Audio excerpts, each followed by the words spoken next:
Het is een bijzondere dag bij Moeder de Zwaluw in Bedaat. Deze kwam de Peter Ustinov Gesamtschule uit het Duitse Monheim voor de 30ste keer naar het Dwarta. Wat in 1994 begon, is intussen een traditie geworden. Alle jaren door zo'n 50 leerlingen mee onder de Frieslandvaart. Ze varen speciaal een omwij voor een bijzonder product uit de Moenen. Nou, deze Moenen, dat loopt dan vooral denk ik vanwege het pannenkoekmol.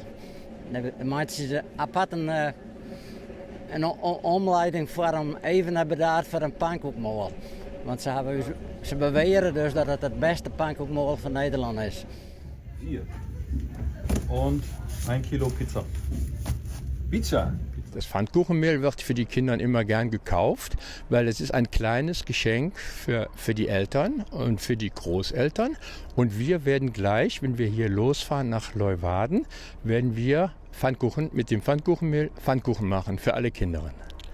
Manje aan de eind van de middag kwamen de leerlingen al in Bedaat. Zij hun nachtje op zo'n skippen waarmee ze terug Friesland varen. En de provincie valt goed in de smaak. So Friesland finde ich ist, glaube ich, sehr spannend und schön. Und hier waren auch jeder sehr freundlich. Also wenn man einem gewunken hat, wird zurückgewunken. Ja, man will überall willkommen. Het pannenkoekenmol is een van de redenen, maar de band krijgen ook vragenlisten door de hele tocht. In een weekend worden het Jervingen, Jennewoord, Ljouwert, Frenscher, Haas en Bedaat ondien. Bedaat ist natürlich wegen der Mühle. Die Kinder können mal sehen, wie man Mehl macht, ja, wie man ein Sägewerk betreibt mit Windkraft und die schöne Aussicht über Friesland. Das ist für die Kinder, haben die noch nie gesehen und ein Erlebnis. Ich finde sie cool. Sie ist sehr alt, aber trotzdem noch gut erhalten.